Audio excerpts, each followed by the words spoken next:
in trauma patients. This will be discussed by a very eminent speaker, Dr. Prakash, who is Assistant Professor in the Department of Critical Care Medicine at RIMS Ranchi. And he'll be discussing the topic through case-based scenarios. So I welcome Dr. Prakash. Thank you, Dr. Ritu, for introducing me here. A very good afternoon to all of you. And today, we will start the stepwise approach. This is very important topic, and I would like to mention that because whenever we are getting the patient in that situation, many will be anxious. So my main motto was that one, because if the nursing students, they are taking care of the patient, and once they will just into when a patient is land up in their hospital, so what will be the priorities and how you will assess and how you will manage the all emergency and trauma patient. So to begin with this, yes. Now, as the topic given here, the stepwise approach. So you must remember that how you will proceed.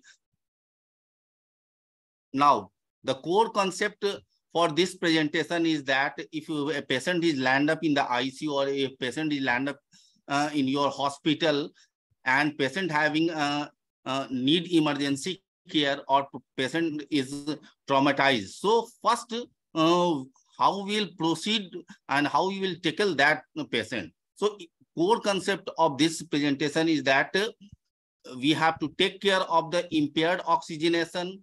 We have to maintain the perfusion of the vital organ, because that is the common cause which causes morbidity and mortality in critically ill patient. So rapid and accurate clinical assessment of the patient condition by remember always look, listen and feel.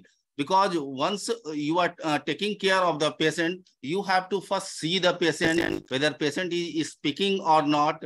So one by one, I will clarify in next slide. And you have to feel the symptom sign. So, and because by that and without delay, you have to take care of critically ill or injured patients. So early and correct application is advocate without exception of correction and reversal of the first physiological and then pathological derangement. Now, look at this first case scenario. And I would like to see in the chat box, because first I would like to assess whether you having idea that how you will manage the patient or not. So a 35-year man is brought to the emergency department on a stretcher, restless, dusky and cold, breathing very slowly, having a snoring and not moving one side of the body. So based on all this observation, how you will save the patient, how you will proceed with your patient. Can you unmute others one?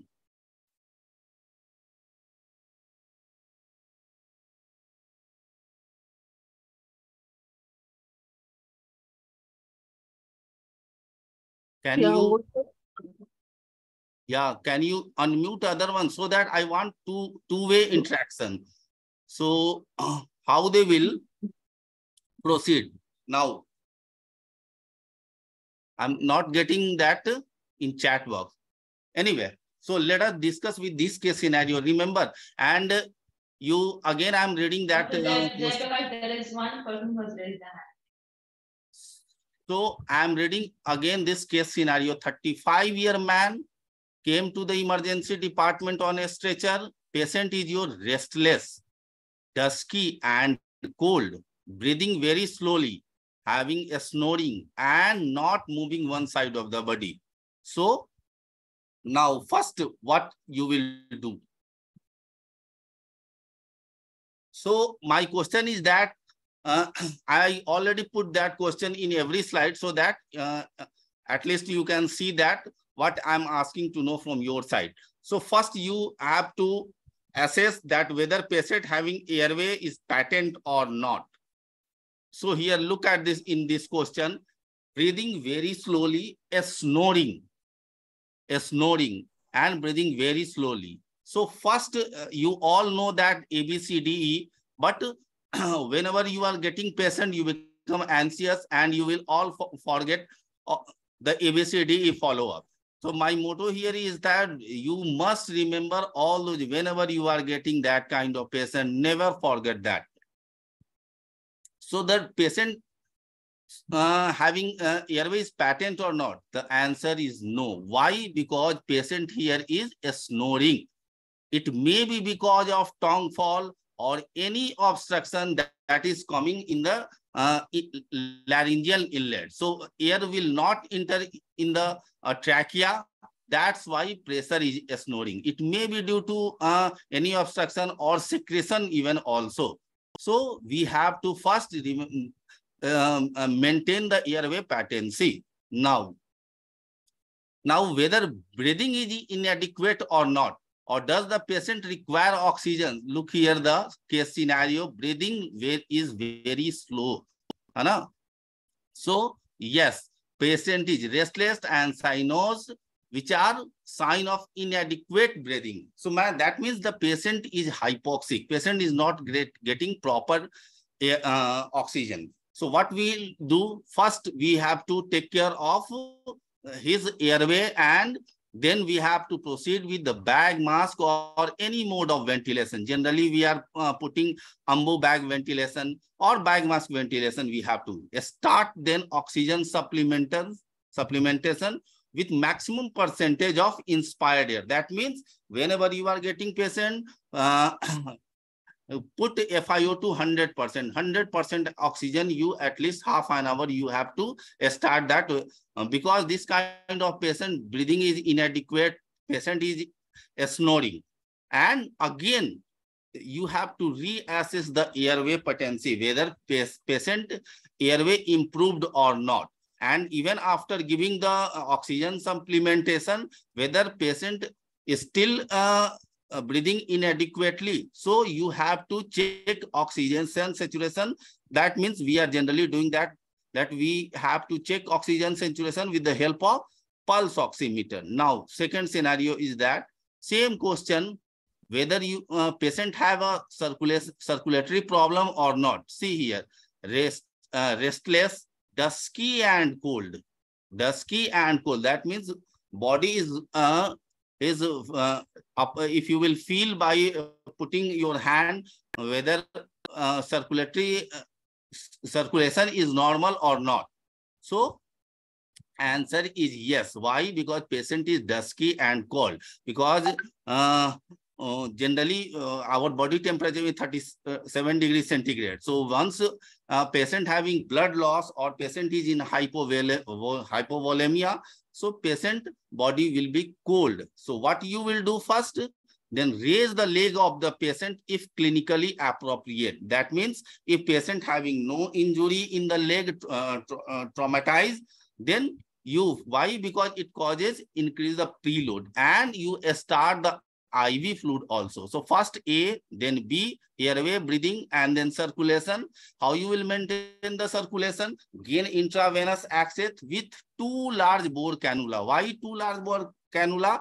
Because if patient is traumatized and internal blood loss or blood loss is there, then vein will be collapsed. And after that, you will not get even vein. You will not get IV access. So it's always better to take 2 large bore cannula once you are getting patient after management of the airway and taken care of the breathing problem. So immediately administer intravenous fluid to fill the circulatory volume once while you seek the cause and treat it.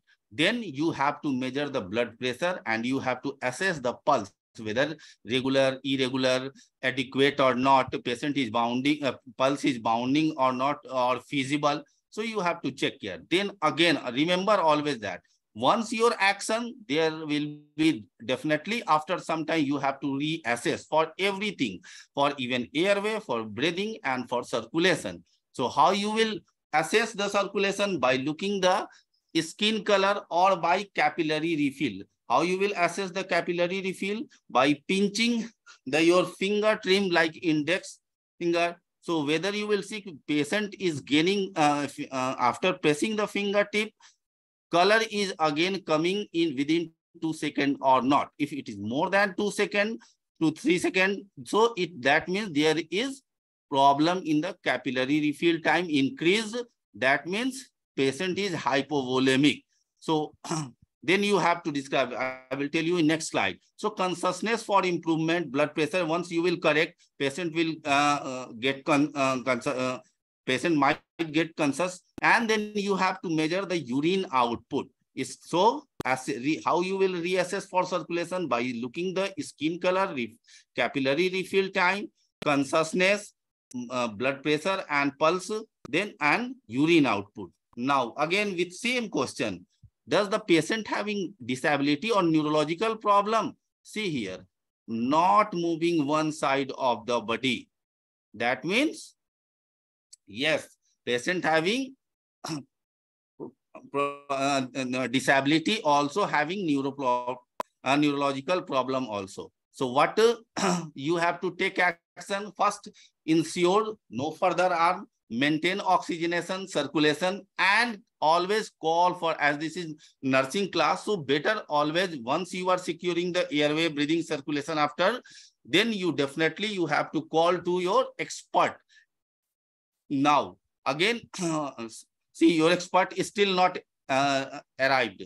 Then you have, in between that, you have to assess the patient, and you have to look out that any traumatic traumatic or lacerated wound is there. By looking the body, you will feel that there is any potential cause of illness or not. Then again, you have to keep warm and protect his spine. See, most of the time what will happen that in trauma patient, we are handling patient in a wrong way. Why? Because we having no history. Simply we are looking that, oh, patient is traumatized. So first put the airway in, maintain breathing and circulation. But you have to take care of the cervical spine. You have to take care of his whole spine. Why? Because if anything, any distortion will be happen, then there will be neurological problem. Not sudden, but after some time, definitely. So first, if you are getting this kind of patient, you have to stabilize the neck also, will tell you. So reassess airway, breathing, circulation, and maintain oxygenation and perfusion also. So, and then you have to find the cause of the physiological dysregulation. So ABCD, you must remember that. Many times I will tell you ABCD because I would like to memorize you, and just keep it in your mind that you must remember ABCD. Now, so how, in that assessment, if a critically ill or injured patient with acute risk of systemic oxygen and perfusion to the vital organs, that is called clinically significant adverse effect on airway, breathing, circulation, and disability from the life-threatening or potentially life-threatening illness or injury. There will be risk to the vital organs. If it will happen, then limb or eyesight, and must consider the urgent priority. So remember, look, listen, feel, and you must remember A, B, C, D, E. Airway, breathing, circulation, disability, and exposure. So how will go? Now, look, listen, feel. First, I'm coming with the airway. First, see the face, and you see the color of the lips. Whether lip swelling is there in face or neck area is there or not. If any sign of injury is there or not. And then how you have to assess the airway difficulty, already I told you. And then you will see that you just try to talk to patient whether voice is clear is not. If voice is not clear, something secretion will be there. There will be gurgling or snoring, stridor, or hoarseness of the voice. And then after you have to feel whether crepitation on neck or their face or air movement is there or not. Now about breathing, again you have to look out that whether patient is taking respiration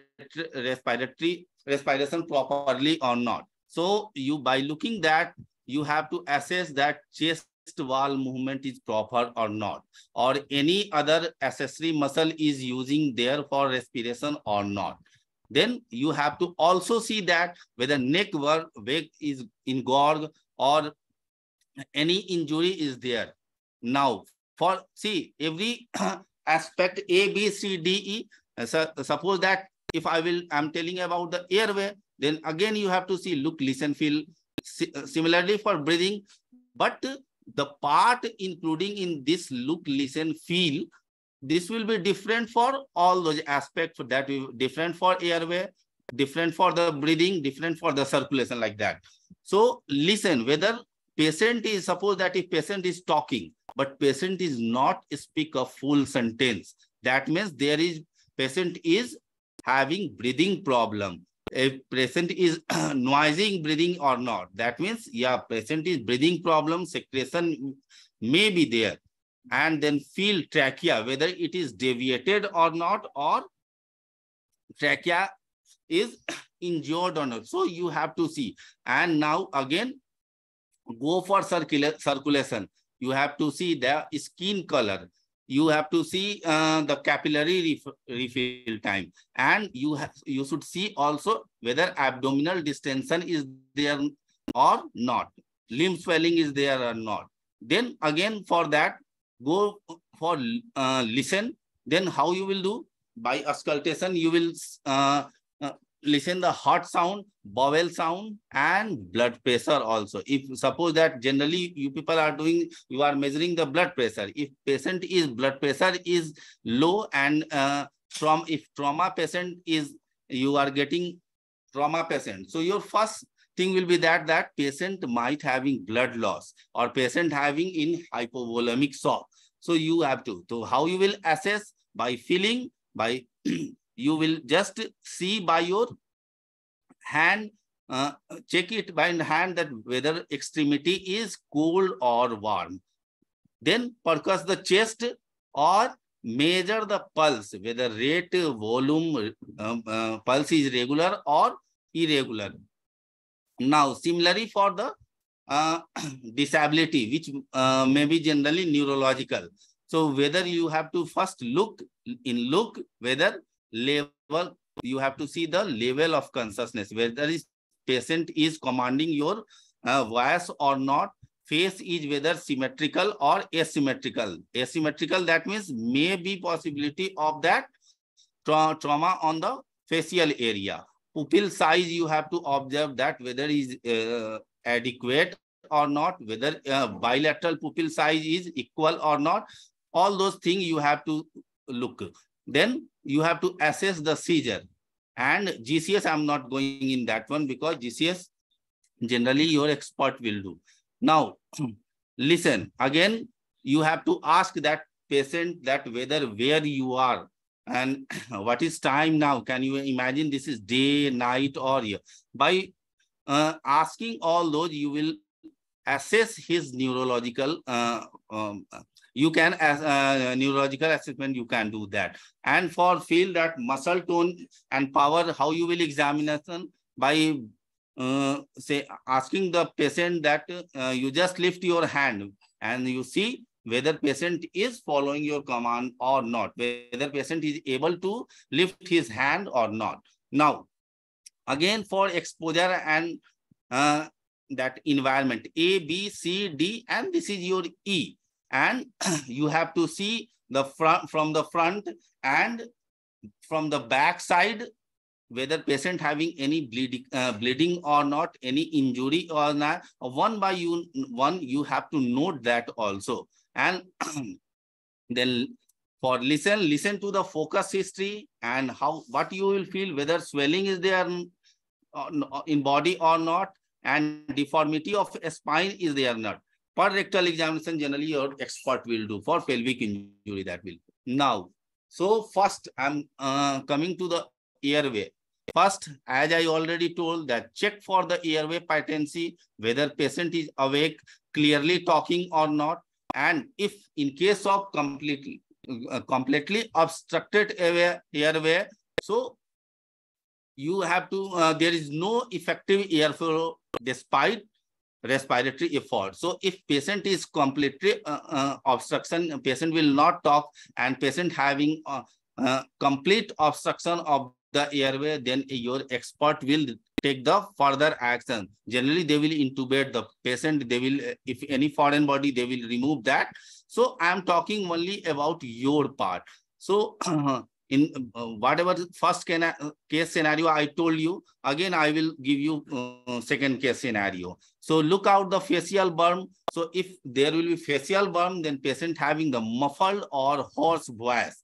So it is also suggesting that this is an impending airway obstruction. But generally in case of burn, what we are doing, we are generally intubating the patient. Why? Because burned patient may having the uh, airway obstruction because of the inflammation. So if patient having changes the voice and you are getting the carbon particles, in case of burn, I'm telling you. So if patient having change in voice, presence of carbon particles on the face, and the sign of the facial hair should always be taken as a sign of inhalational burn, which must, which may be a serious consequences. So you have to take care of that kind of patient. Now, about breathing.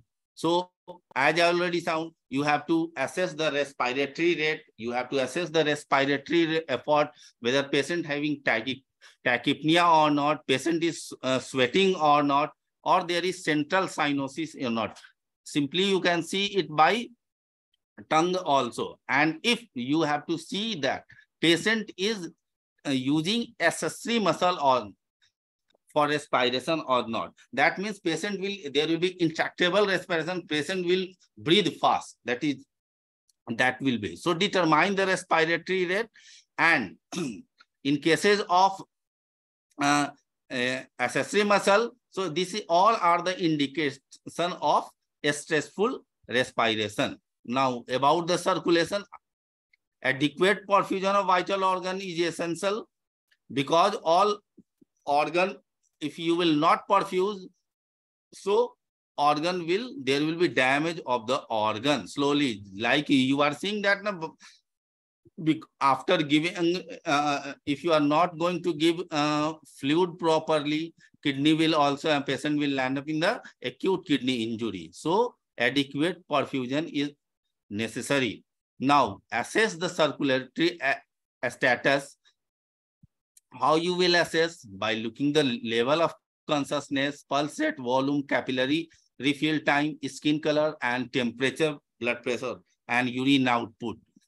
So you then attach the patient to the multi-para monitor, like so that you can see the pulse oximeter, you can see the NIBP, non-invasive blood pressure, echocardiography. These all your expert will do.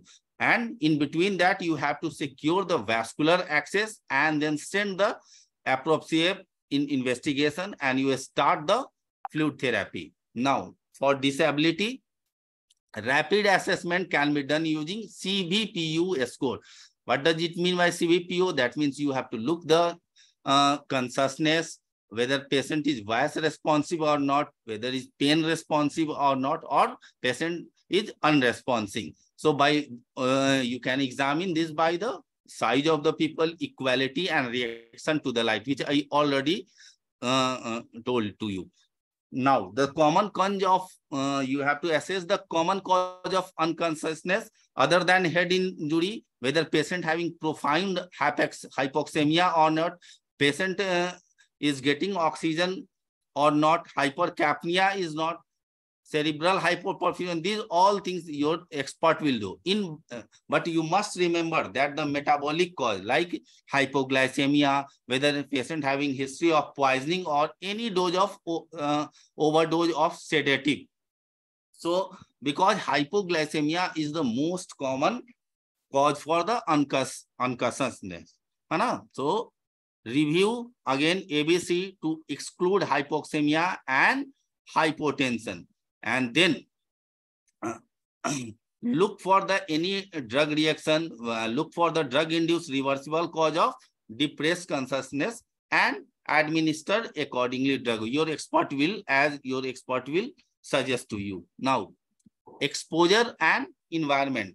On exposure, what you will do exposure of front and back, then see the any sign of trauma, bleeding wounds, skin reaction, needle mark, bite mark. And if you are getting that, you always, it's better to note down. And if present, they must be taken in account for the diagnosis, what I told you. So now, what you will do, maintain the dignity of the patient. See, if you are examining the female patient, you have to maintain the dignity of the patient. Clothing should be removed or to allow a thorough physical examination to be performed. In between that, you have to take care of the patient. And body temperature can be recorded by touching the skin or using a thermometer. Now, coming to the case scenario, second case scenario. A 37-year man has met with road traffic accident. He is unconscious, has bleeding from the mouth and injury of the extremities, bilateral deformed thigh. So again, how you will, if you are getting this kind of patient, then how you will proceed? First, patient is unconsciousness, has bleeding from mouth, injury of extremities, bilateral deformed thigh. So first you have to take care of the airway. Here patient is your already unconsciousness. Now, so how you will assess? First you will ask question from you that whether patient airway is patent or not. Then answer in that case is no, because patient is unconsciousness. It may be patient here in that scenario bleeding from mouth. That means there is blood is coming and it may patient may aspirate that. So bleeding and gurgling from the mouth. So what action you will do? First you will do oral suctioning to remove the blood from the mouth till no more gurgling sound is heard. Now, how again you have to reassess the patient, whether patient is still snoring or not. And then if still patient is snoring, then you have to apply the jaw thrust. Will show you. And if a snoring sound disappears, then you may put the oral pharyngeal airway. Now, whether in that scenario, whether airway is protected or not, the answer is no. Why? The absence of gag reflex and patient is tolerating the oral pharyngeal airway. So you need a definitive airway with a curved endotracheal tube. So you should intubate the patient and administer the oxygen first half an hour. Better to give FiO2 with 100% so that patient, whatever the previously hypoxemia, so patient will recover from that. And to your target will be to maintain the SpO2 more than 94%. As this case is a trauma patient, so you have to take care of the cervical spine also. And how you will do? By manual inline stabilization. Or if you have facility of the cervical collar, then you may apply. Now again, A part over, now coming to the B part.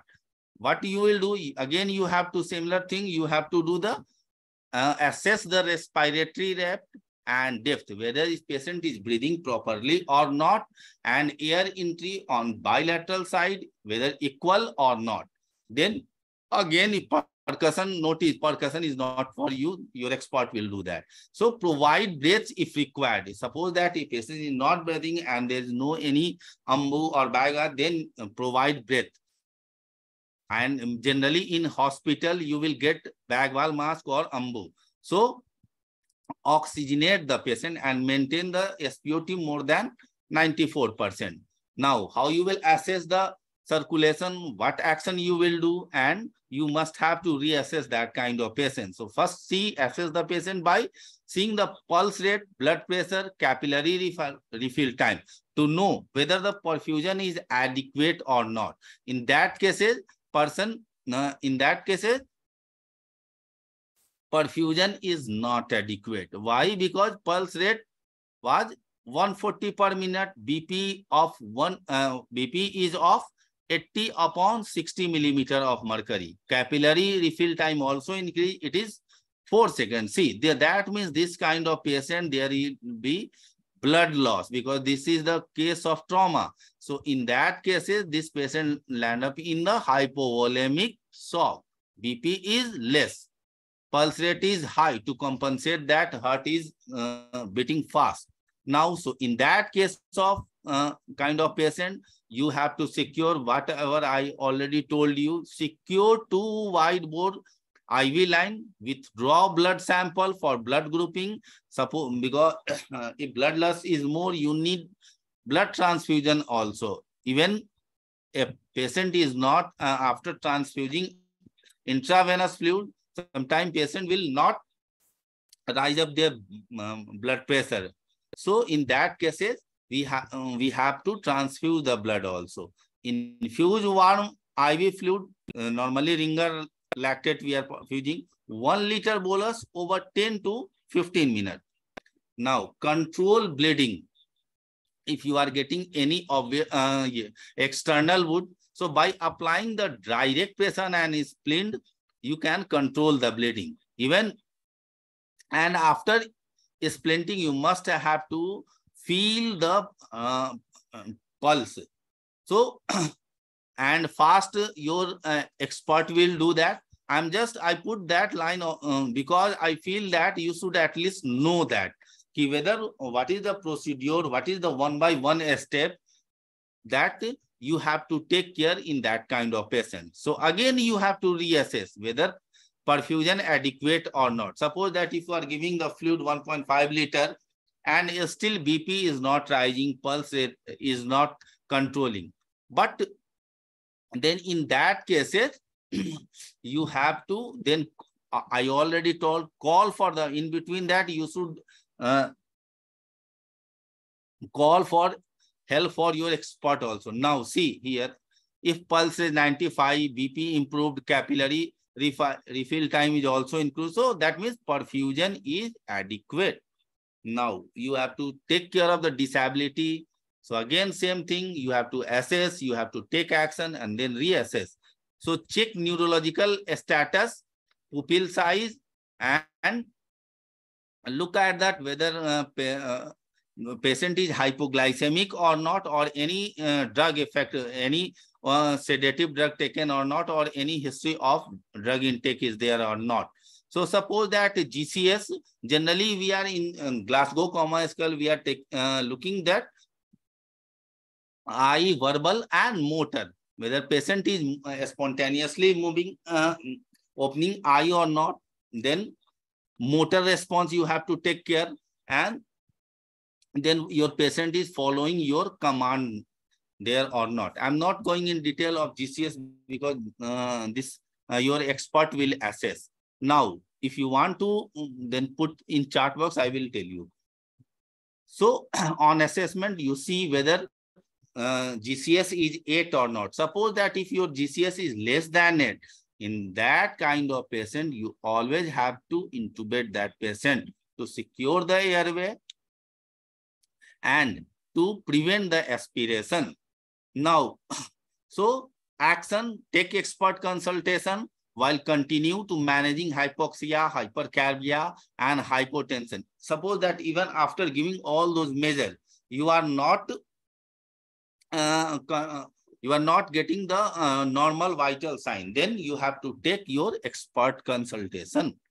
Now, for exposure, again, you have to expose the patient, but maintain the dignity, whatever, especially for female patient. Expose the patient and look for sign and other injury. Reassess the patient whether airway is patent or not. If patient is intubated and bilateral entry is equal, then It's good. Now breathing, you have to suppose that patient is on ventilator with oxygen saturation of 96% on a FiO2 of 60%.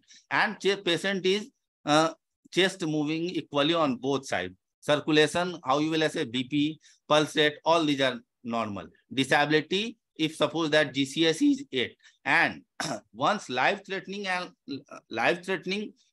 and limb problems have been taken care of, a detailed history must be absent from the patient or relative. Now, first, you secure your patient. Then, after that, you have to take history. And how you will take history? First, remember the term ample. A for allergy. B stands for medication, whether patient is taking any anticoagulation like aspirin, clopidogrel or not. Patient was taking insulin or any cardiac medication or not. Whether patient having previous medical, surgical history or pregnancy, they are not. So one by one, according to your patient, you have to take proper history. What does it? So it's always better you remember the term ample. When last meal patient having taken, so you must note down. Then when this happened, where this happened, you have to take care also, because this is trauma cases is generally a medico-legal cases also. So you should note that, and a detailed history to be followed by a detailed head to toe, front and back examination. From head to toe and front and back examination, you have to follow that. Now, case scenario 3. A 30-year man has met with a road traffic accident. He is unconsciousness, has blood stent secretion in the mouth, gurgling and a snoring sound is heard. So, how you will assess? I would like to see you in chat box. Deepika, is it possible to, you can unmute other also? Is it possible?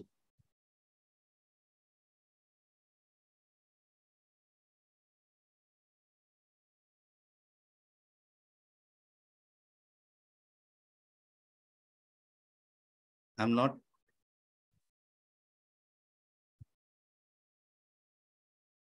Now, so how you will proceed? I'm not getting your message in chat box because this is last question. After that, you will get only thank you slide. So you please discuss this one. 30-year man, road traffic accident, patient became unconscious and you are getting blood in their mouth, blood in his mouth and gurgling and a snoring sound you heard. So how you will manage this kind of patient?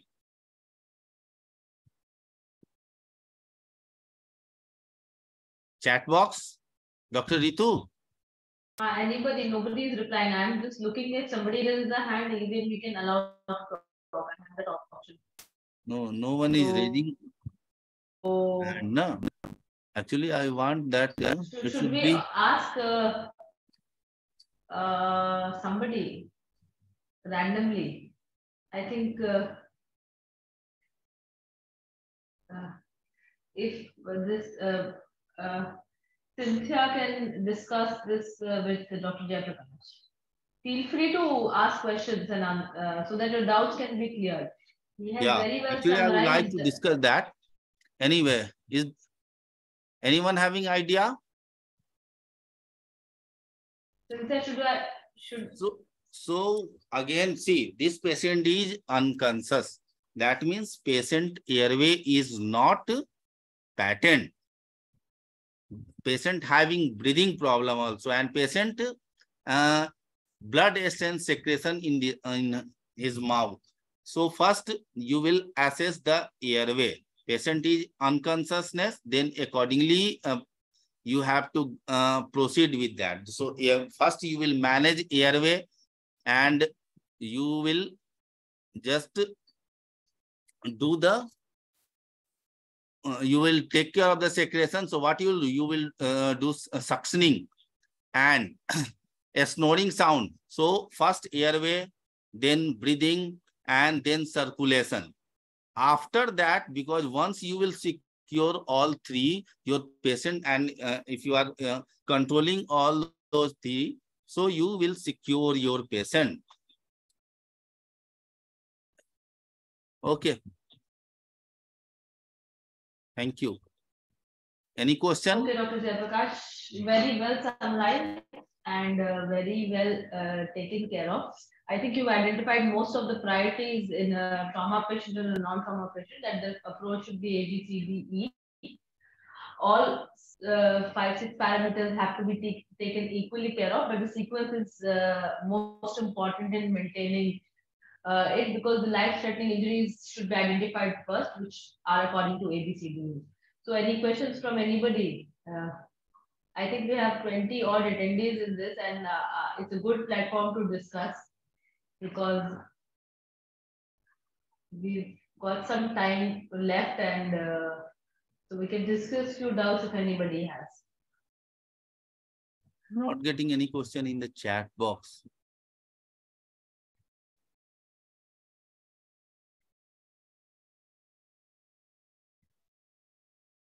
Okay, so we have somebody here. Yeah. Okay. Okay, so shall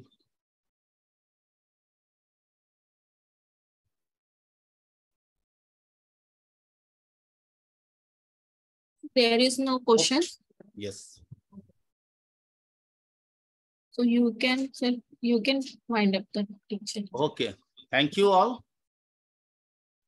Thank you, Dr. Jayaprakash, and thank you, everyone. Thank you, sir.